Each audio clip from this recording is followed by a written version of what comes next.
प्रिय मित्रों, जय श्रीमन नारायण। आज आप सभी लोगों के लिए उत्पन्ना एकादशी है कब, ये एकादशी कब उत्पन्न हुई थी और कैसे उत्पन्न हुई, इसका महात्म्य क्या है, इसकी विधि क्या है, कब करना चाहिए, सारी जानकारी आप इस वीडियो में लेंगे। यह उत्पन्ना एकादशी 8 दिसंबर के लिए आ रही है। शुक्रवार के लिए एकादशी है, पूरा दिन रहेगी। इसमें एकादशी का व्रत करना सर्वश्रेष्ठ रहेगा। मार्गशीर्ष कृष्ण पक्ष की एकादशी 9 तारीख शनिवार के लिए द्वादशी तिथि है, पूरे दिन रहेगी। इसलिए आप सभी लोग 8:59 तक पारायण दूसरे दिन मतलब शनिवार के लिए कर सकते हैं। अब आप उत्पन्ना एकादशी की महात्म के लिए श्रवण कीजिए। एक बार नैमिषारण्य तीर्थ क्षेत्र में सभी ऋषि मुनि एकत्रित हुए।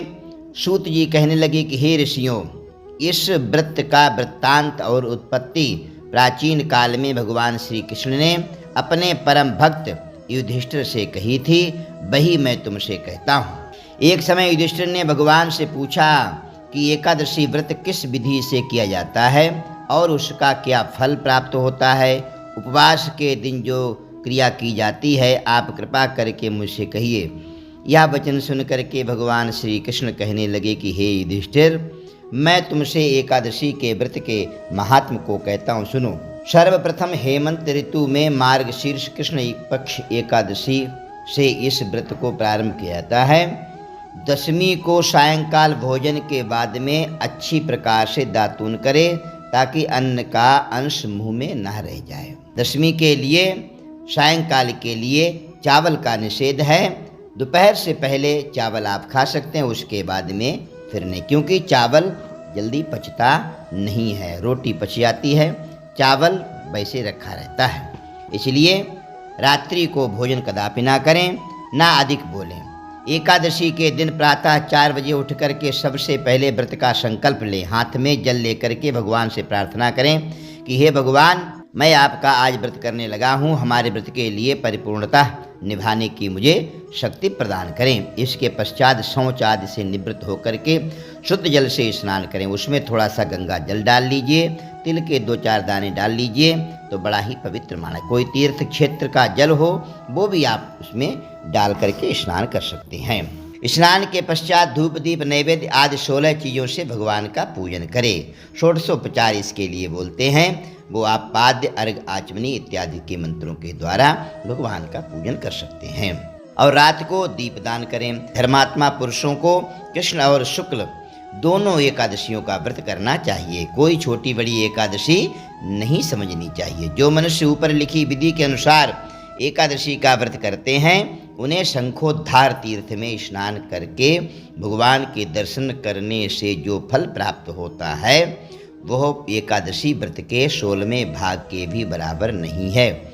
व्यतिपात के दिन दान देने का 1,00,000 गुना फल होता है। संक्रांति से 4 लाख गुना तथा सूर्य चंद्र ग्रहण में स्नान दान से जो पुण्य प्राप्त होता है वही पुण्य एकादशी के दिन व्रत करने से मिलता है।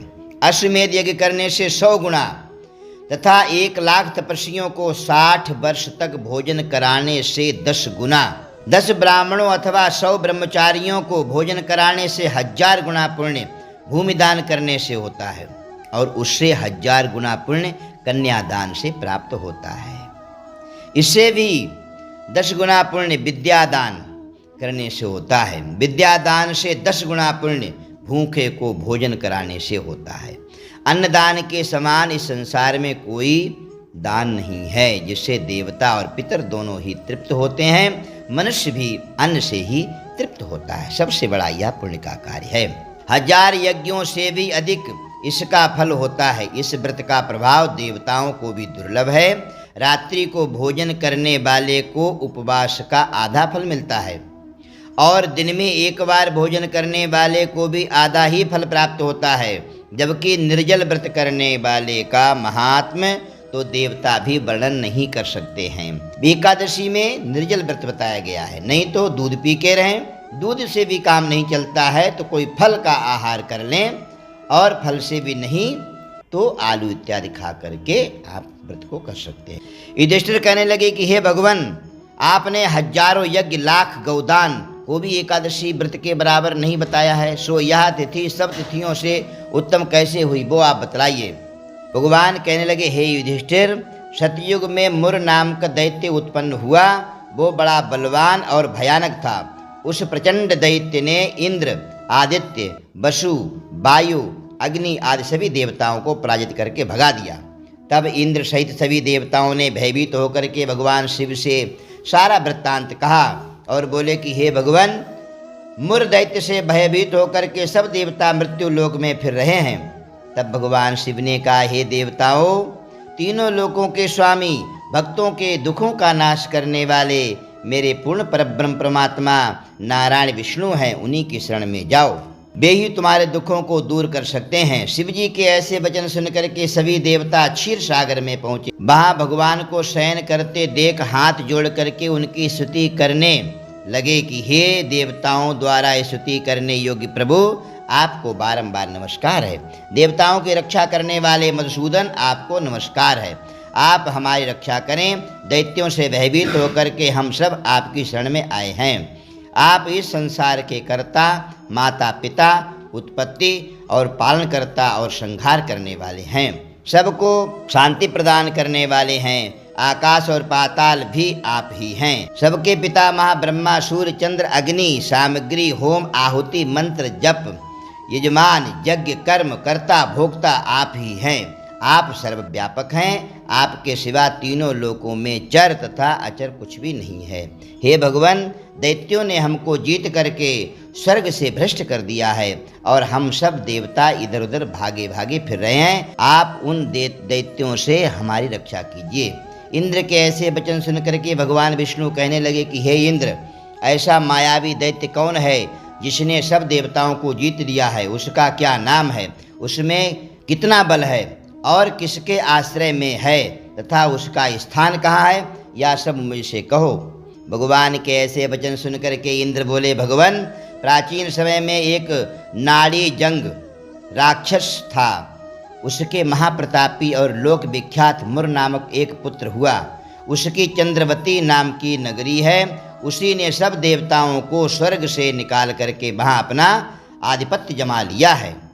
उसने इंद्र, अग्नि, वायु, वरुण, यम, ईश, चंद्रमा, नैऋत्य आदि सभी देवताओं पर अधिकार कर लिया है। सूर्य बनकर के स्वयं ही प्रकाश करता है, स्वयं ही मेघ बनकर के बैठा है और सबसे अजय है। हे असुर निकंदन, उस दुष्ट को मार करके देवताओं को अजय बनाइए। यह वचन सुन करके भगवान ने कहा, हे देवताओं, मैं शीघ्र ही उसका संहार करूंगा। तुम चंद्रावती नगरी जाओ। इस प्रकार कह करके भगवान सहित सभी देवताओं ने चंद्रावती नगरी की ओर प्रस्थान किया। उस समय दैत्य मुर सेना सहित युद्ध भूमि में गरज रहा था। उसकी भयानक गर्जना सुनकर के सभी देवता भय के मारे चारों दिशाओं में भागने लगे। जब स्वयं भगवान रणभूमि में आए तो दैत्य उन पर भी अस्त्र शस्त्र आयुध लेकर के दौड़ा। भगवान ने उन्हें सर्प के समान अपने बाणों से बीन डाला और बहुत से दैत्य मारे गए। केवल मुर बच गया। वो अविचल भाव से भगवान के साथ युद्ध करने लगा। भगवान जो भी तीक्ष्ण बाण चलाते वो उसके शरीर में पुष्प बन करके लगते। उसका शरीर छिन्न भिन्न हो गया, किंतु वो लगातार युद्ध करता रहा। दोनों के बीच में मल्ल युद्ध, भयानक युद्ध हुआ। 10,000 वर्षों तक उसका युद्ध चलता रहा, किंतु मुर नहीं हारा।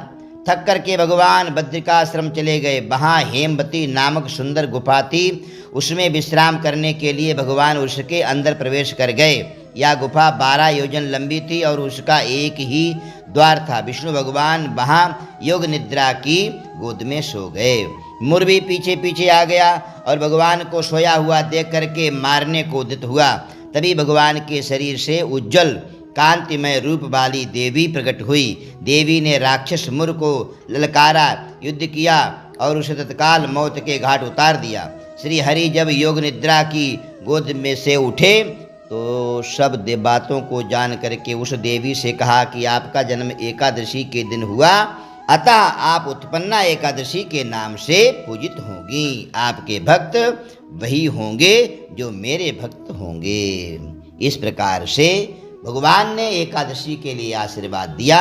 यह उत्पन्ना एकादशी बड़ी ही पवित्र है। जो इस कथा को कहता या सुनता है उसके सकल मनोरथ सिद्ध हो जाते हैं। प्रिय भक्तों, भगवान की यह मंगलमयी कथा भगवान के शरीर भगवान नारायण के शरीर से यह एकादशी उत्पन्न हुई। इसलिए भगवान नारायण के लिए बड़ा ही प्रिय यह पावन त्योहार एकादशी का व्रत है। सभी एकादशियों में उत्तम उत्पन्ना एकादशी है और सभी तिथियों में प्रसिद्ध एकादशी है। ना एकादशी सो व्रत, ना मंत्र राम नाम सो। जय श्रीमन नारायण।